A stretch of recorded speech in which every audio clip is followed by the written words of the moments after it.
que abra su Biblia ahí en el libro de Efesios capítulo 4. Efesios capítulo 4.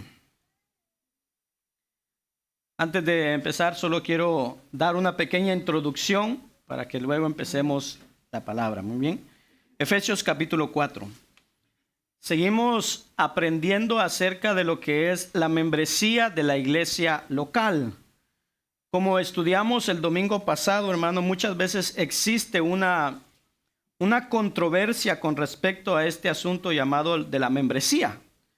El por qué tiene su fondo, tiene su trasfondo en las diferentes denominaciones cristianas que existen y las diferentes formas en las cuales a veces se aborda este asunto de lo que es la membresía. Incluso para muchos hermanos este asunto de membresía pudiera sonar un poquito a la membresía de una tienda comercial, al Costco o a una carta de puntos o algo así. Pero aunque a veces a nosotros no nos parezca mucho, no nos guste mucho la terminología, debemos reconocer que el concepto de membresía sí aparece en la Biblia. Y explicábamos que esta idea de membresía surge, hermano, precisamente de la analogía que el apóstol Pablo hace de lo que es la iglesia y la presenta como el cuerpo de Cristo. Es muy común para nosotros, hermano, llamarle a la iglesia el cuerpo de Cristo. Y así, hermano, como un cuerpo tiene muchos miembros y todos esos miembros tienen diferentes funciones que están de manera permanente en el cuerpo para beneficio del cuerpo, así cada uno de nosotros es agregado a la iglesia como un miembro con una función en particular para que se desarrolle de una manera adecuada la iglesia. También explicábamos el domingo pasado que la iglesia, hermano, no debe ser vista como una organización, sino como un organismo. Y explicábamos la diferencia entre organización y organismo. Un cuerpo no es precisamente una organización, un cuerpo es un organismo. Y un organismo puede ser, decíamos, que puede ser una empresa, puede ser una escuela, un negocio. Y la diferencia entre organismo y organización es precisamente, decíamos, que el organismo tiene vida. En un organismo, un cuerpo, hay vida. Entonces, para que la iglesia sea un organismo, hermano, debe de tener vida. Y nosotros, la iglesia, tiene que nacer de Dios, que es la fuente de la vida. Y entonces, bajo esta analogía de que la iglesia es el cuerpo, es como un cuerpo, la membresía es un asunto que se aborda, hermano, en todo el Nuevo Testamento.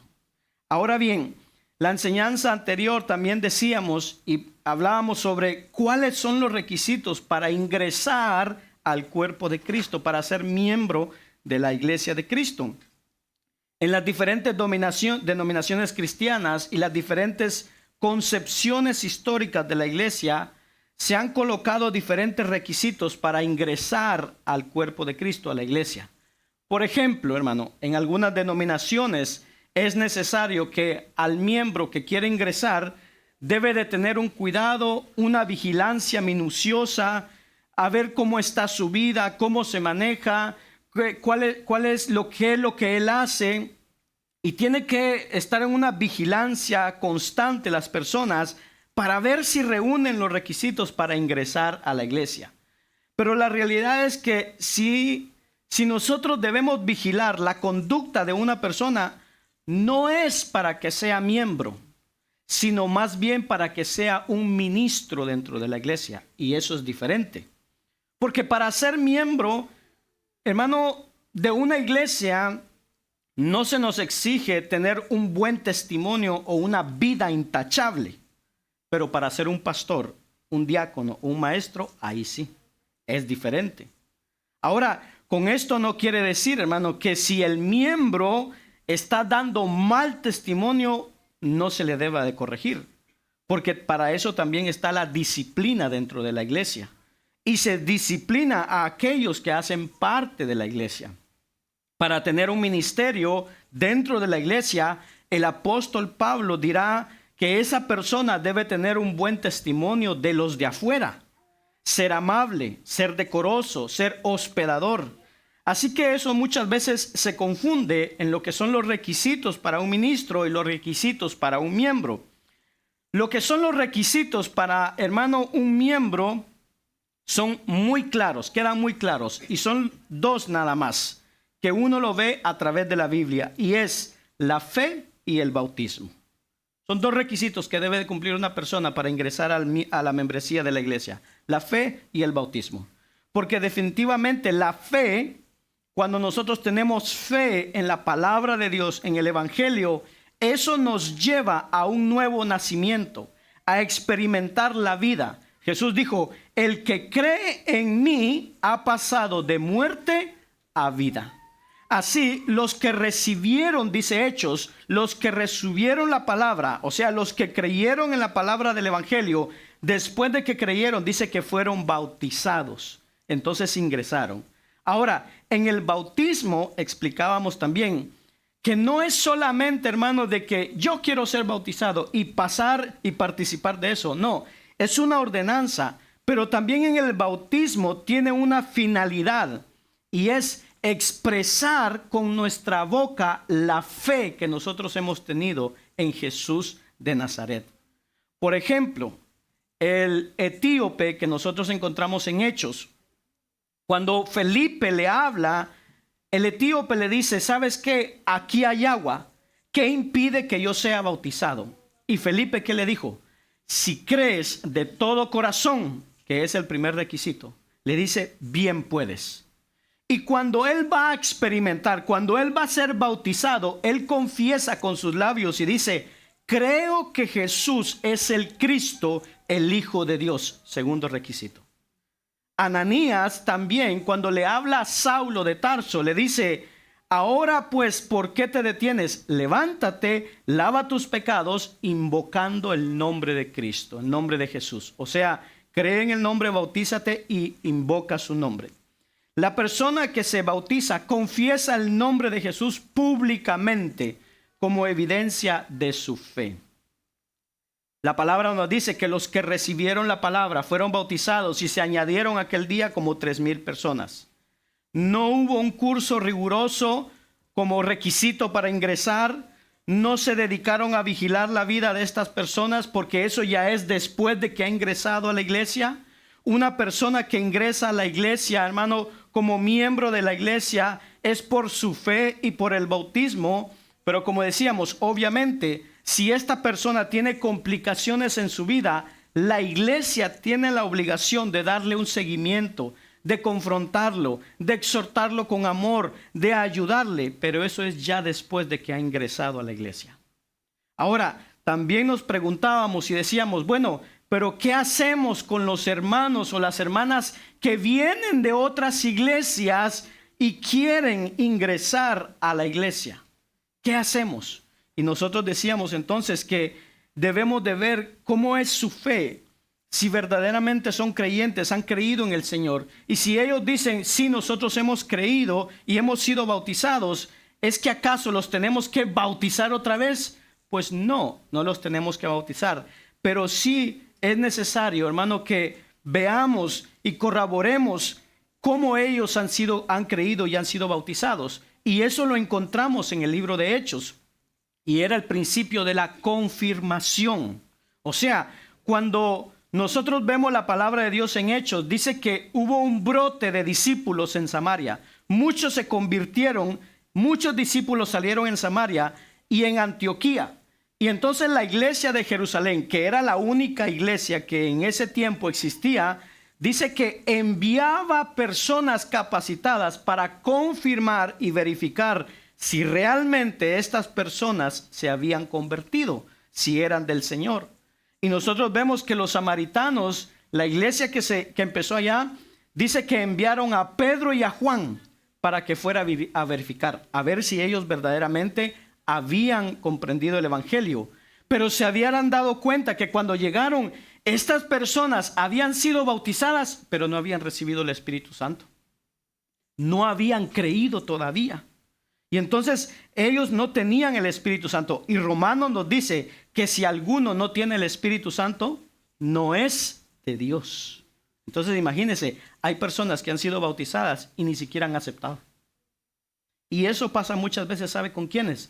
Con los que nacen en el Evangelio, con los hijos de cristianos, que muchas veces no se les enseña que deben de llegar a un arrepentimiento, sino que simplemente porque son hijos de cristianos, dice, ya son cristianos. Y no es así. Entonces muchas veces se bautizan y ni siquiera han creído en el Evangelio. Luego Pablo dice que se encuentra con ciertos discípulos en la ciudad de Éfeso y les pregunta, ¿recibieron el Espíritu Santo cuando creyeron? Y ellos respondieron, ni siquiera hemos oído que existe Espíritu Santo. De manera, hermano, que todo eso se debe de corregir dentro de la iglesia por medio de lo que es la consejería, por medio de lo que es una plática. Y eso nos ayuda a nosotros como pastores de la iglesia local el reconocer si una persona es del Señor o no es del Señor. Y no medimos eso con acciones, sino con lo que profesan con su boca, con la fe que están profesando. Y entonces pueden participar de las ordenanzas del bautismo. Entonces, de no ser así, ¿qué se hace cuando una persona, hermano, no ha entendido lo que es el Evangelio y no ha entendido el bautismo? Se corrige eso bíblicamente para que ellos entiendan la situación y puedan participar de las ordenanzas sin impedimento para poder ingresar al cuerpo de Cristo. El día de hoy veremos entonces, el tema es la actividad propia de cada miembro. Cada uno que ya ha ingresado a la membresía tiene una actividad, tiene algo que hacer. Una vez que los miembros están colocados en el cuerpo, una vez que usted y yo ingresamos a la iglesia, a la membresía de la iglesia local, tenemos la función de beneficiar el cuerpo con actividades muy en particular. Efesios capítulo 4, versículos 7 al 17. ¿Tiene su Biblia ahí? Nos ponemos de pie y vamos a leer la palabra del Señor. Dice así, Efesios capítulo 4, versículos 7 al 16. En nombre del Padre, del Hijo y del Espíritu Santo, dice, pero a cada uno de nosotros fue dada la gracia conforme a la medida del don de Cristo. Por lo cual dice, subiendo a lo alto, llevó cautiva la cautividad y dio dones a los hombres. Y eso que subió, ¿qué es? Sino que también había descendido primero a las partes más bajas de la tierra. El que descendió es el mismo que también subió por encima de todos los cielos para llenarlo todo. Y él mismo constituyó a unos apóstoles, a otros profetas, a otros evangelistas, a otros pastores y maestros, a fin de perfeccionar a los santos para la obra del ministerio, para la edificación del cuerpo de Cristo, hasta que todos lleguemos a la unidad de la fe y del conocimiento del Hijo de Dios, a un varón perfecto, a la medida de la estatura de la plenitud de Cristo, para que ya no seamos niños fluctuantes, llevados por doquiera de todo viento de doctrina, por estratagema de hombres que para engañar emplean con astucia las artimañas del error, sino que siguiendo la verdad en amor, crezcamos en todo en aquel que es la cabeza, esto es Cristo, de quien todo el cuerpo, bien concertado y unido entre sí, por todas las coyunturas que se ayudan mutuamente, y aquí dice, según la actividad propia de cada miembro, recibe su crecimiento para ir edificándose en amor. Incline su rostro y vamos a orar. Amén. Padre que estás en los cielos, te damos gracias, Señor, por este momento que nos has permitido, Señor, adorarte, bendecir tu nombre, exaltar tu nombre. Mi Dios del cielo, en este momento nos presentamos delante de ti y pedimos que tú hables a nuestras vidas y a nuestros corazones y a nuestras mentes, Señor. Que tu palabra pueda venir a nuestras vidas, Señor, que pueda confrontarnos, que pueda, Señor, redarguir nuestras vidas, pero que también pueda ser de edificación para nosotros, Señor. En el nombre de Jesús te lo pido. A cada uno de nosotros, Señor, háblanos, Señor, en esta tarde, Señor. En el nombre de Jesús, Espíritu Santo, yo te pido en este momento que tú me llenes, Señor, y que yo pueda, Señor, impartir esta palabra a este pueblo santo, Señor, en el nombre de tu Hijo amado. Gracias te doy, Señor, en el nombre de Jesús. Amén y amén. Repetimos todos juntos, amén. Jesús dijo, Yo soy el camino, la verdad y la vida. Por lo tanto, no hay camino, no hay verdad y no hay vida sino en Jesús. Amén. Él es el camino, la verdad y la vida. Puede tomar su asiento. Amén. El resumen de esta enseñanza dice así: la membresía une al cuerpo de Cristo, pero la unidad no significa igualdad. Nuestras diversas funciones y habilidades enriquecen y bendicen a la iglesia. En el cuerpo humano, cuando usted tiene su cuerpo humano, la mano, hermano, tiene una función. La boca tiene una función. Los ojos tienen una función. Y si un ojo tiene alguna enfermedad o dificultad, pues eso puede provocar un daño, puede provocar accidentes. Se carga el ojo y a veces fuerza de más un ojo. Por eso es necesario hablar de este tema. Cada miembro en la iglesia debe tener una actividad propia. Y por eso, en el aumento de la iglesia, de los miembros de la iglesia, lo que más debe preocuparle a una iglesia local es la reproducción ministerial. Que cada uno pueda trabajar dentro de la iglesia. Que entre los miembros existentes, hermano, podamos reconocer por la gracia de Dios a quienes Dios ha ordenado como pastores, como diáconos, como maestros para mujeres, para niños, como maestros. En ese sentido, escuche bien, si somos hijos de Dios, ¿cuántos son hijos de Dios aquí? Si somos hijos de Dios y formamos parte de una iglesia local, hemos sido llamados para servir en una función particular. Quiere decir, hermano, que no podemos pasar nuestra vida de cristianos sentados. Debemos de funcionar en algo. Ahora, cuando usted mira su mano derecha o su mano izquierda, yo le pregunto, ¿cuánto tiempo su mano va a ser mano? Siempre, toda la vida. Porque para eso fue creada, para ser mano. Si la mano dijera, yo quiero ser ojo, ¿podrá? No, porque Dios la diseñó para ser mano. De la misma manera debemos de tener cuidado para reconocer quiénes van a ser pastores, diáconos, maestros, maestras. ¿Por qué? Porque si un hermano que ha sido ordenado por Dios para la enseñanza de la palabra es colocado como diácono, es como si a la boca le diésemos las funciones de la mano. Y si un hermano fue llamado al diaconado y lo colocamos como pastor, también el cuerpo se va a ver afectado, porque Dios lo ordenó para una función muy en particular. Así que también esto es muy importante con respecto al cuidado de la congregación. El pasaje de Efesios capítulo 4, versículo 7 al 16, es de donde vamos a hablar sobre la actividad propia de cada miembro. Y la última parte de este pasaje es precisamente el punto central de la enseñanza. Y escuche bien esto, le va a aparecer en la pantalla. Ser parte del cuerpo de Cristo implica integrarse a un organismo vivo, donde es normal que cada miembro posea habilidades diferentes que contribuyen a funciones específicas. Cada uno de nosotros tenemos habilidades diferentes, pero esas habilidades contribuyen a que toda la iglesia funcione de una manera correcta.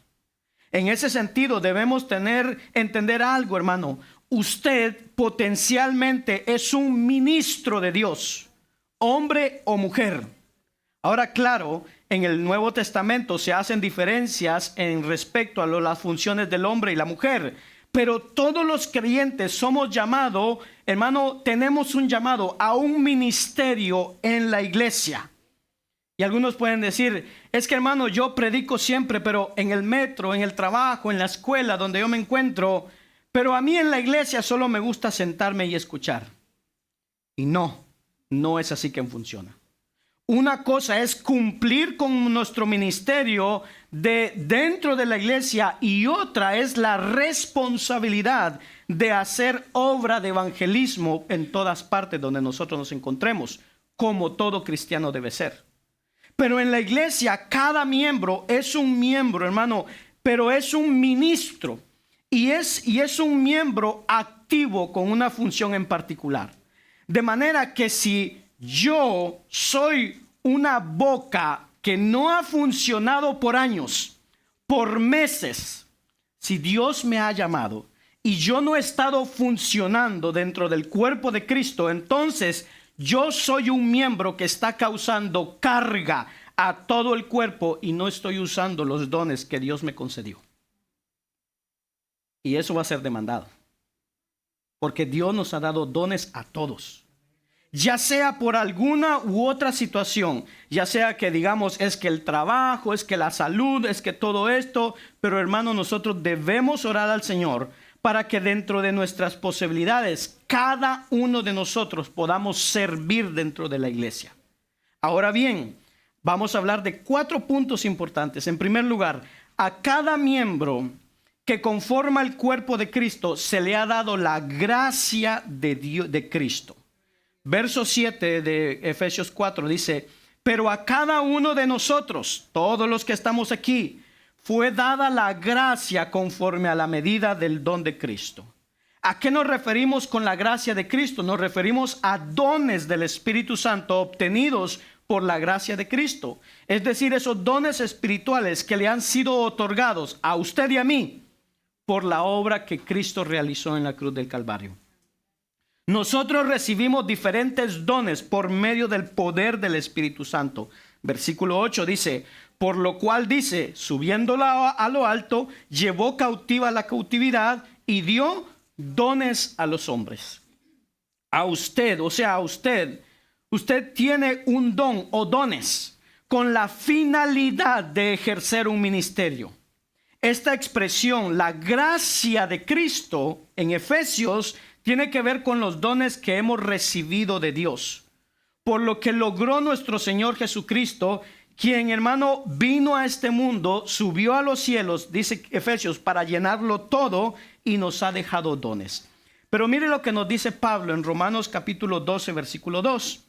Dice: no os conforméis a este siglo, sino transformaos por medio de la renovación de vuestro entendimiento, para que comprobéis cuál sea la buena voluntad de Dios, agradable y perfecta.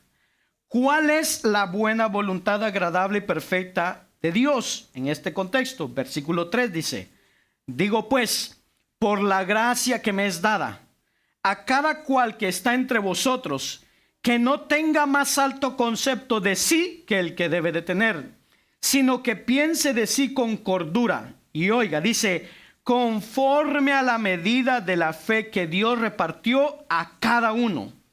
Esta expresión, la medida de fe, tiene que ver con los dones, con las dádivas de Dios que Él nos ha dado para servirle a Él. Versículo 4. Porque de la manera que en un cuerpo tenemos muchos miembros, pero no todos los miembros tienen la misma función, así nosotros, siendo muchos, somos un cuerpo en Cristo y todos miembros los unos de los otros. Versículo 6. De manera que, ¿qué dice? Teniendo diferentes dones, según la gracia que nos es dada. Primer don, ¿cómo se llama? Sí, el de profecía. Y hoy no vamos a explicar don por don porque no terminaríamos, pero profecía no es precisamente adivinación ni predecir el futuro.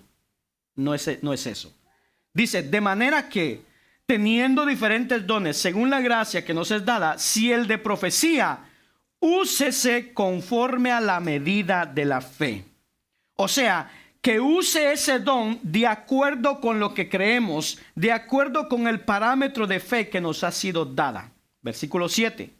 Hay otros hermanos que tienen el don de servicio.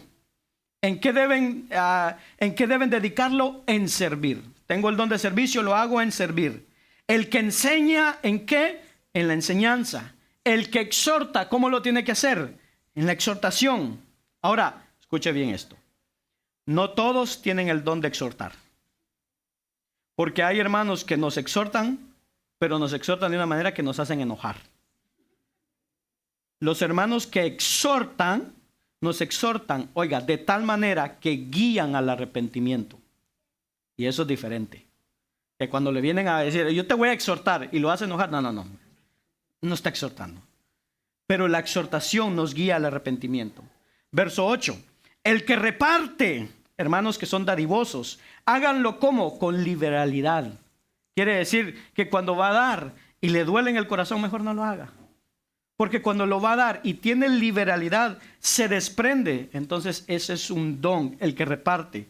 Hay hermanos que regularmente son generosos. El que preside, hay algunos que siempre dirigen alguna situación, háganlo con solicitud. Hay hermanos que hacen misericordia y lo tienen que hacer con alegría. De manera que el punto aquí, sin entrar en muchos detalles, hermano, es que todos nosotros tenemos uno o más dones para servir al Señor. ¿En dónde? En el cuerpo, en la iglesia. Yo no puedo decir, tengo un don y yo sirvo a Dios en mi casa, porque no funciona. No es así que funciona. Es dentro de la iglesia. Efesios 4, 7 al 10 nos habla de cómo Cristo entonces al venir a este mundo, hacerse carne, vivir, morir, resucitar y ascender a los cielos por la gracia que ganó. Entonces dice que nos otorga a cada uno de nosotros dones, nos da. Pero después el verso 11 sigue diciendo algo importante. Oiga bien esto, ponga mucha atención a esto. Dice el verso 11, y él mismo constituyó a unos. Pregunta, ¿quién ordena a los ministros? Dios. ¿Ha escuchado usted la expresión la ordenación de ministros? ¿Vamos a ordenar ministros? Y es importante entender ciertas expresiones que tal vez, hermano, no son malintencionadas, pero pueden darnos una perspectiva incorrecta. Según el verso 11, ¿quién constituyó a los ministros o quién los ordena? Cristo. Cristo nos constituye. Por eso dice, y Él, ¿quién es Él? Cristo. Él mismo constituyó, se refiere a Cristo.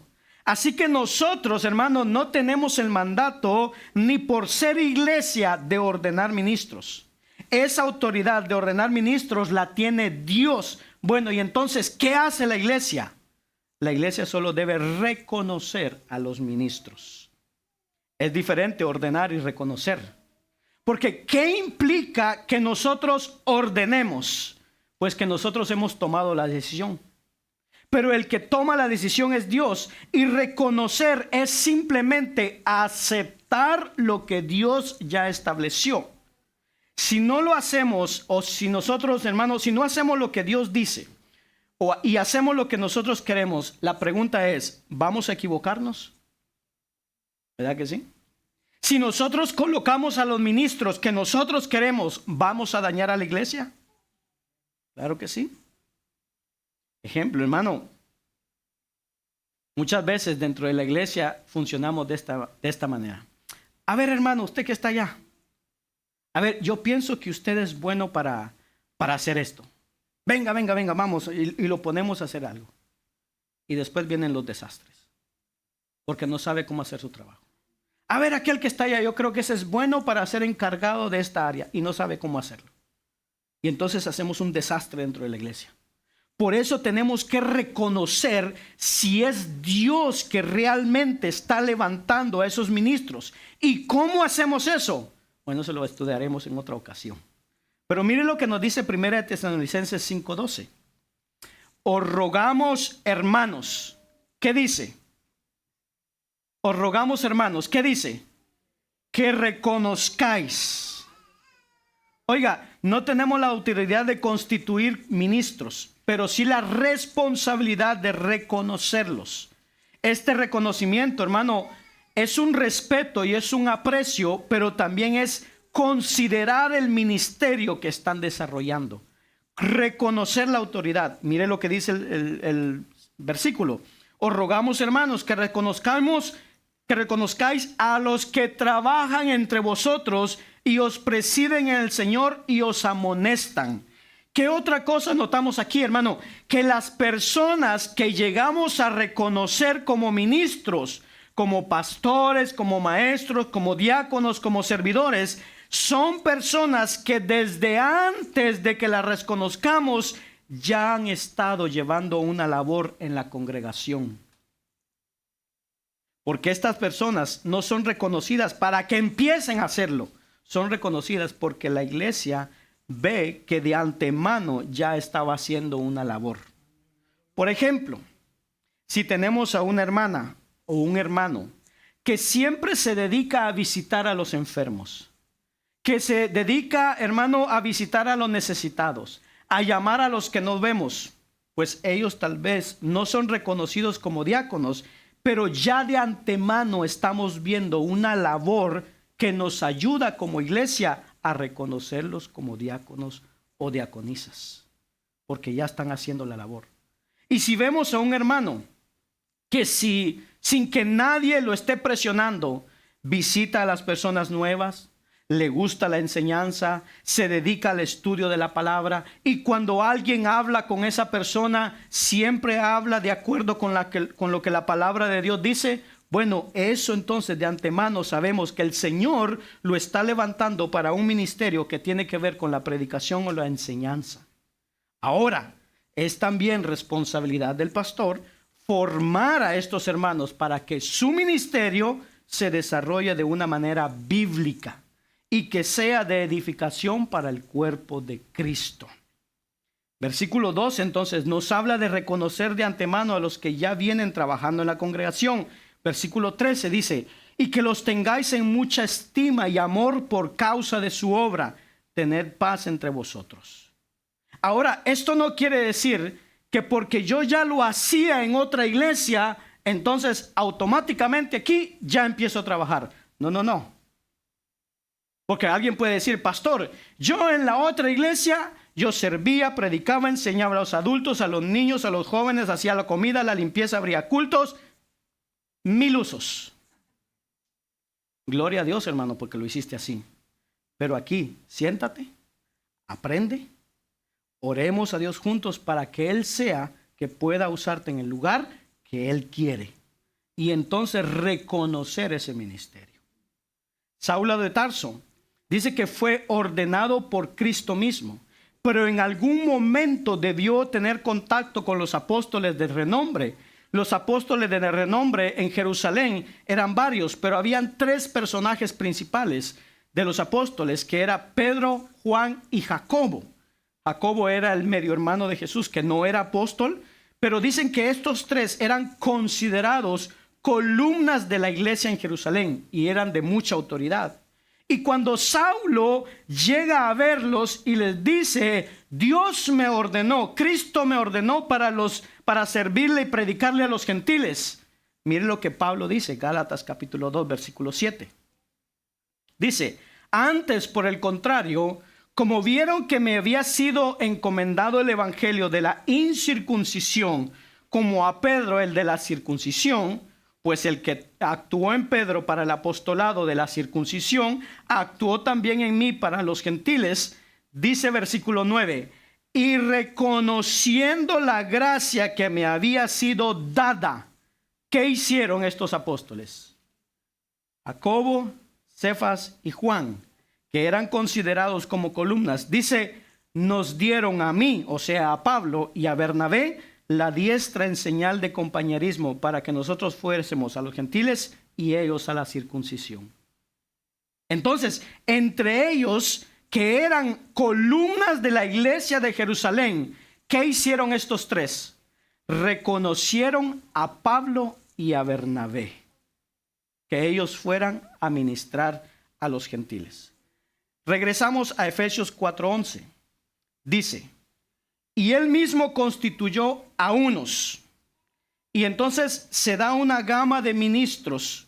Sobre todo el versículo 11, lo que tenemos son ministros de la palabra. ¿Por qué? Porque estos ministros tienen algo en común, y es que su ministerio gira en torno de la predicación de la Escritura. Versículo 11 dice, y él mismo constituyó a unos apóstoles, a otros profetas, a otros evangelistas, a otros pastores y maestros. Todos estos ministerios, Todos estos son ministros de la palabra. Aquí no se mencionan a diáconos como tal, pero hay otro listado en donde sí hay diferentes tipos de servidores. Aquí lo que tenemos es a apóstoles. Ahora, hermanos, los 12 apóstoles de Cristo ya no están. Esos ya no están. Pero el ministerio apostólico, en el buen sentido de la palabra, sin llegar a la exageración antibíblica que se acostumbra hoy día, es un ministerio que sigue funcionando, oiga bien, no como en el tiempo de la iglesia primitiva. ¿Por qué? Porque para ser reconocido apóstol de Jesucristo, debía de cumplir ciertos requisitos. Y eso lo encontramos en el libro de Hechos. En otra ocasión estudiaremos eso. Pero la palabra apóstol significa simplemente uno que ha sido enviado. Eso es lo que significa apóstol, uno que ha sido enviado. Yo puedo decirle a algún hermano aquí, hermano, vaya a tal lugar y lleve esto. Él es un apóstol, porque es un enviado. Entonces, en cierta medida, todos somos apóstoles. ¿Por qué? Porque todos hemos sido enviados ¿a qué? A predicar el evangelio a todas partes. Entonces todos somos enviados. Entonces diga, yo soy apóstol. ¿Se siente contento?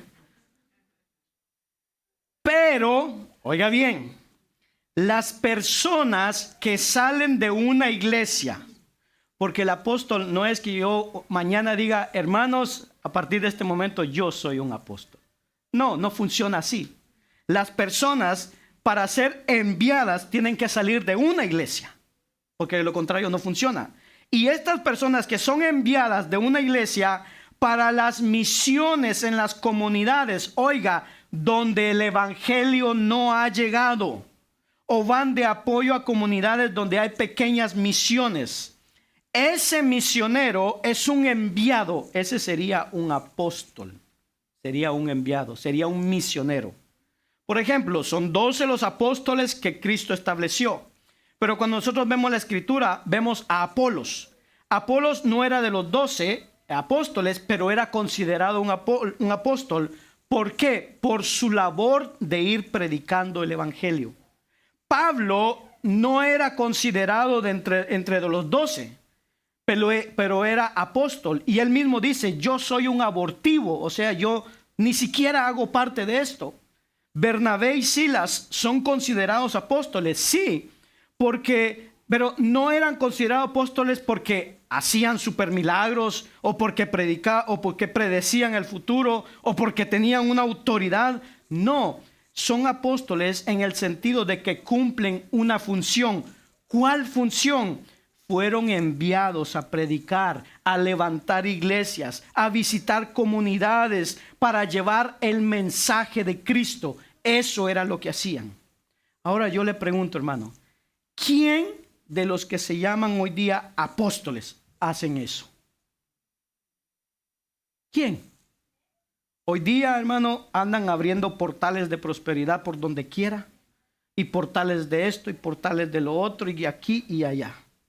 Ahora, noten, porque en el versículo 11 hay otra categoría de ministros con respecto al ministerio de la palabra. Dice apóstoles, después profetas. Este no es el don de profecía, este es el oficio de profeta. Pero este oficio terminó con Juan el Bautista. Miren lo que nos dice Lucas capítulo 16, versículo 16.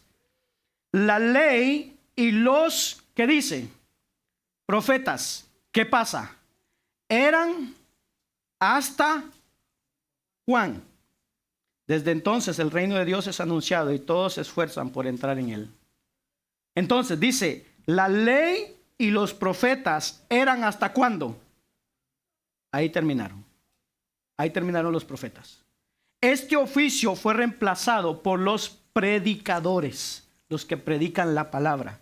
Primera de Corintios capítulo 14, versículo 3 dice, pero el que profetiza habla a los hombres. ¿Para qué? Para edificación, exhortación y consolación.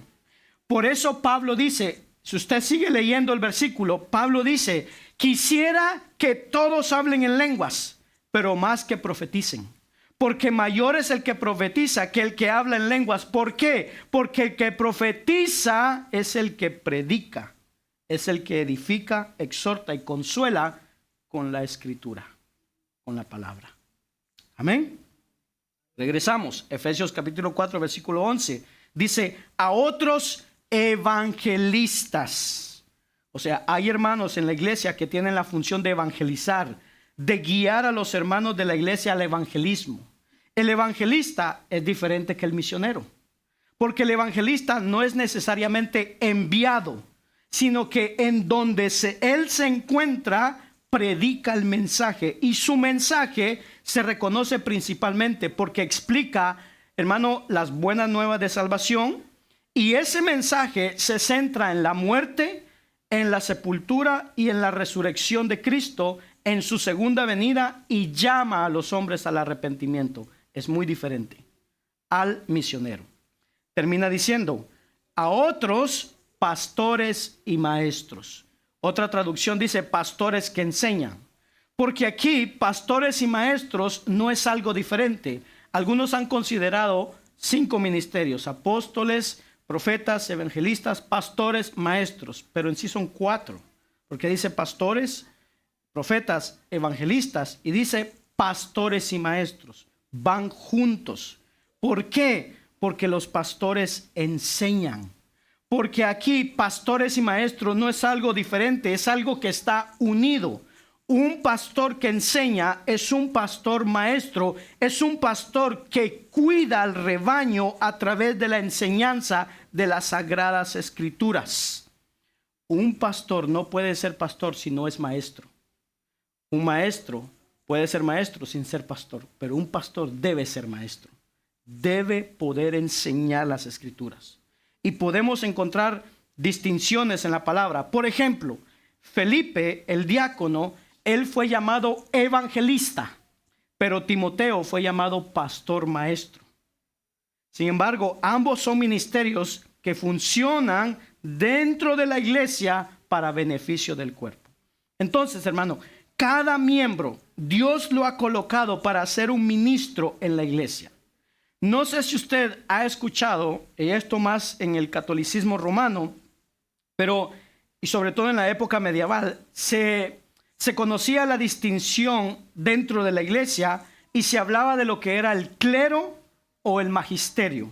¿Ha escuchado eso? El clero y el magisterio. Era básicamente, hermano, el clero o el magisterio eran los sacerdotes, los ministros y los cardenales, que eran los únicos encargados de dirigir la misa, los únicos autorizados de leer e interpretar la palabra, la Biblia.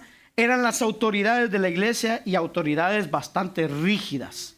Y la otra porción dentro de la iglesia estaba el clero, pero a otros, o sea, al pueblo, se le llamaban los laicos. En la iglesia de Cristo no existe tal distinción. No existen cleros y laicos. Aunque muchas veces nosotros decimos, no, pero es que yo como no soy pastor, yo no puedo hacer eso. No, es que como no soy diácono, yo no hago eso. No, es que como yo no... Pero hermano, dentro de la iglesia no debe de ser así, porque no existe lo que es el clero y laicos. Todos somos llamados a servir dentro de la iglesia. Amén. ¿Estamos entendiendo, hermano? Oiga, si no estamos sirviendo en un ministerio dentro de la iglesia, es porque no le hemos puesto interés, no le hemos dado interés. Pero lo que dice este punto es que cada miembro es colocado por Dios para ser un ministro. ¿Dónde? En la iglesia. ¿Cómo sabemos eso? Bueno, porque la Biblia en el Nuevo Testamento nos llama a nosotros un real sacerdocio. Somos los ministros de Dios en el Nuevo Testamento. Cuando nosotros vemos el Antiguo Testamento, los únicos que ministraban en el Antiguo Testamento eran los que nacían en la tribu de Leví, los levitas. Pero los ministros en el Nuevo Testamento son todos aquellos que han nacido de nuevo, que creen en Cristo y que se han bautizado. Todos somos ministros en el Nuevo Testamento. Regresamos a Efesios capítulo 4, versículo 11. Entonces nos dice, y él mismo constituyó a unos apóstoles, a otros profetas, a otros evangelistas, a otros pastores y maestros. ¿Con qué finalidad? Dice, a fin de perfeccionar ¿a quiénes? A los santos. Los santos, yo le pregunto, ¿los santos son pecadores? Sí, son pecadores. Los santos son imperfectos, ahí lo dice. Entonces ya desde ahí tenemos que quitar nuestra cosmovisión de que un santo es alguien que no pecó. Porque los santos que somos nosotros somos imperfectos, y precisamente los ministros del versículo 11, los apóstoles, profetas, evangelistas y maestros, hermano, están puestos y trabajan ¿para qué? Para perfeccionar a los santos. ¿Para qué? Para la obra del ministerio. ¿Por qué está usted aquí hoy? Porque no tenía dónde ir, pastor. Porque me trajeron a la fuerza. Llegó temprano y queríamos estar todos juntos aquí porque queríamos adorar a Dios. Queríamos darle gracias a Dios. Pero según el verso 12, ¿por qué está usted aquí? Porque está siendo perfeccionado para la obra del ministerio. O sea, ¿qué significa eso? Que tarde o temprano usted que está aquí, hermano, tiene que estar cumpliendo con una función, preparando a otros ministros. No. ¿Sí o no? ¿Amén o no amén? Lo que nos dice el verso 11 y 12 es que todos somos ministros. Ahora, muchas veces se piensa que en una iglesia solo debe existir un pastor, de que todos tenemos un pastor y que todos los demás tenemos que someternos a su decisión. Y la realidad es que todos tenemos una función, y entre la multitud de miembros hay hermanos que potencialmente tienen un llamado a ser predicadores, a ser pastores, a ser diáconos, a ser maestros, a ser ancianos. Mire lo que nos dice 2 Timoteo capítulo 2, versículo 2. Pablo le dice esto a Timoteo: lo que has oído de mí ante muchos testigos. Es un encargo de Pablo a Timoteo. Dice, esto encarga ¿a quiénes? A hombres fieles que sean idóneos para enseñar también a otros. Esto es una cadenita. Pablo le dice, yo te enseñé a ti, Timoteo, porque te considero fiel e idóneo para enseñar a otros. Pero a los otros que tú vas a enseñar, que ellos sean idóneos y en un momento enseñen a los que van a llegar después. ¿Sí se da cuenta cómo funciona la cosa?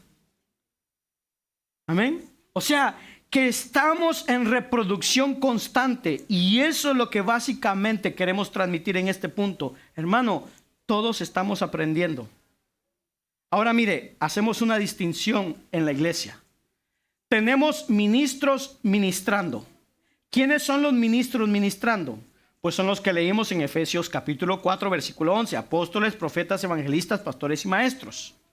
Hoy día, aquí en la iglesia, hay una hermana que está ministrando en la escuela dominical de los niños. Tenemos un servidor allá en la puerta para recibir a los hermanos. Hay alguien que inició el culto hoy día. Hay alguien que cantó, los que tocaron. El punto es que hay ministros ahorita en este momento activos que están ministrando.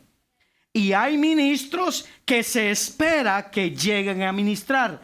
Letra B, ministros siendo ministrados. Pero vea cómo se les llama a todos, ministros. ¿Por qué? Porque potencialmente lo son. Dios los llamó para ser ministros, pero ahorita, en este momento, están siendo ministrados. O sea, son ministros, ustedes que están ahí escuchando, son ministros en preparación o en perfeccionamiento, como dice Efesios 4:11, a fin de perfeccionar a los santos para la obra del ministerio, para la edificación del cuerpo ¿de quién? ¿Y quién es el cuerpo de Cristo? La iglesia. Hermano, no debemos quedarnos y decir, no, ya hay hermanos que sirven o que cantan o que predican. No. porque Dios va a levantar otros juntamente con ellos.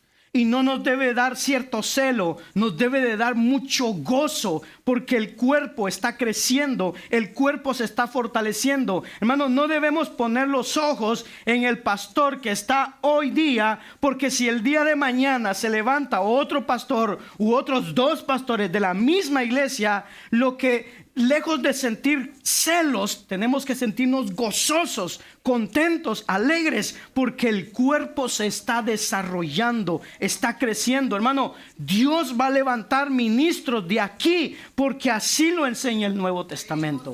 Así va a ser. Número 4. A cada miembro se le ha colocado como ministro para la edificación del cuerpo. Esa es la finalidad, ese es el fin. O sea, si nos preguntamos, hermano, ¿cuál es la responsabilidad de ser miembro de una iglesia local? La edificación del cuerpo de Cristo. Eso es nuestra responsabilidad. Hechos capítulo 2 dice que los que habían ingresado a la iglesia, dice que perseveraban en la doctrina de los apóstoles. Perseverar significa vigilar, cuidar, persistir en la doctrina. Hermano, que se desarrolle el cuerpo. La finalidad siempre es la edificación. Hermano, la hermana o el hermano que prende la cafetera al finalizar el culto para hacer el café, hermano, lo hace para edificar el cuerpo. Aunque no veamos ahí una edificación con la palabra de Dios que está exhortando, pero está edificando la iglesia porque está haciendo un servicio. Los hermanos que hacen el aseo están edificando la iglesia. Los hermanos, las hermanitas, mis hijas queridas, que están proyectando. Los que cantan, los que enseñamos, los que ministran, los que dirigen. El hermano que ayuda a quitar todo al final del culto. Todo hacemos esto, hermano, para la edificación de la iglesia, del cuerpo de Cristo. Cada vez que nosotros venimos a la iglesia, debemos recordar que somos como una casita en construcción, en edificación. Y cada sermón, cada culto, cada enseñanza, usted se lleva a su casa un ladrillo y está construyendo y se está construyendo para llegar a la meta. ¿Cuál es la meta? La imagen de nuestro Señor Jesucristo. Que nos parezcamos a Él. Para la edificación. Letra A. ¿Por qué para edificación? Para llegar a ser un varón perfecto. Aquí varón es la imagen de un cuerpo, es simplemente una metáfora. Que cada uno de nosotros lleguemos a ser maduros, que lleguemos a ser un varón, una mujer, una iglesia. En este caso a la imagen plena de Cristo. Versículo 13 de Efesios 4 dice, hasta que todos nosotros... Aquí nadie se queda fuera. Todos nosotros como iglesia lleguemos a la unidad de la fe y del conocimiento del Hijo de Dios, a un varón perfecto, a la medida de la estatura de la plenitud de Cristo. Aunque ahorita nos estemos viendo en el espejo y digamos, uy, como que yo estoy lejos de eso. Pero estamos creciendo, vamos cada día, hermano, cada momento vamos creciendo hasta llegar a esa medida de la estatura del varón perfecto, a la plenitud de Cristo. ¿Cuál es mi preocupación por cada miembro que está aquí? Que en el hermano, que la hermana se esté desarrollando la imagen de Jesús. ¿Cuál debe ser la preocupación de la iglesia por los pastores? Que en ellos se esté desarrollando la imagen de Jesús. ¿Cuál es la meta, hermano, de la congregación? Que en la interacción que nosotros tenemos como iglesia nos edifiquemos y que en la interacción que tenemos, hermano, se esté forjando, se esté construyendo la imagen de Cristo en nosotros. Ese es el fin de la iglesia. Que como dijo el Señor, aprendamos de Él, que es manso y humilde de corazón. Letra B, ¿cuál es la finalidad de ser ministros y tener actividad propia? Evitar la inmadurez. Evitar la inmadurez. Hermanos, hay personas que están dentro de la iglesia o han estado dentro de la iglesia 10, 15, 20 años en la iglesia y no maduran. Y muchas veces esta inmadurez se da porque solamente 2 o 3 están ministrando por años y los demás están viniendo y se sienten como los laicos, que solo tienen que venir y hacer una cosa, y es sentarse, escuchar, obedecer y salir de aquí. Y no es así. Yo lo dije, hermano, al empezar la iglesia en enero, yo le dije, hermano, si usted se une aquí, no piense que se va a quedar sentado. No piense que va a venir a sentarse y nada más dele para adentro y nada para afuera. No, aquí va a venir a trabajar. Aquí va a venir a dar de su esfuerzo para que la iglesia de Cristo sea edificada. Así que buscamos, hermano, que cada miembro esté activo, porque buscamos la madurez. Buscamos evitar la inmadurez en los creyentes. Versículo 14 dice, para que ya no seamos, ¿qué? Niños fluctuantes, llevados por doquiera de todo viento de doctrina, por estratagema de hombres que para engañar emplean con astucia las artimañas del error. Así que buscamos evitar el error, la inmadurez, la decadencia, la tragedia en la vida de un hermano. Letra 6, terminamos con esto. ¿Para qué es la edificación? Para experimentar el amor. Porque esa es la meta de la iglesia, manifestar el amor. Jesús dijo, en esto conocerán los de afuera, no los de adentro, los de afuera. En esto conocerán los de afuera que ustedes son mis discípulos, en que se amen los unos a los otros. Yo les animo, hermano, hoy a usted, que como creyente, que si usted desea ser miembro de esta iglesia, interactúe con aquellas personas con las que no platica seguido. No sé si se ha dado cuenta que muchas veces terminamos el culto y por lo regular platicamos e interactuamos con las mismas personas. ¿Sí? Este es mi grupito y con ellos interactúo. Debemos aprender, hermano, a amar a todos los hermanos. Y parte del amor es interactuar con todos, acercarnos a todos, para saber, no chismes, por favor, cuáles son sus necesidades. Hechos dice, todas las cosas las tenían en común y no había entre ellos ningún necesitado. Es importante que interactuemos en amor con todos los hermanos, pero la interacción, oiga bien, el que nosotros estemos en comunión los unos con los otros, también tiene que ver con la exhortación. Mire lo que nos dice el verso 15. Sino que siguiendo la verdad en amor. Oiga, amar a los hermanos no significa consentir el pecado y el error, ¿eh? La interacción con mi hermano es que si yo lo amo, es hablarle la verdad con amor. Sigue diciendo, sino que siguiendo la verdad en amor, crezcamos ¿en qué? ¿En qué? En todo. En aquel que es la cabeza, esto es Cristo, de quien todo el cuerpo, bien concertado y unido entre sí por todas las coyunturas. Oiga, ¿qué hacen esas coyunturas? ¿Qué hacen? Se ayudan mutuamente. ¿Sí o no? Según, ¿qué dice? La actividad propia de cada miembro. ¿Qué pasa? Recibe su crecimiento para ir edificándose ¿en qué? En amor. Sobre todas las cosas, lo que debe prevalecer es el amor. Por encima de los dones, por encima de nuestro ministerio. Pablo nos enseña que la virtud más grande del cristiano es el amor. Efesios 5, 1, 2 dice, sed pues imitadores de Dios como hijos amados. ¿Qué significa eso? ¿Cómo podemos imitar a Dios? ¿Cómo podemos imitar a nuestro Señor? Según el verso 2, dice, y andad en amor como Cristo nos amó. Esa es la finalidad de la iglesia, el amor.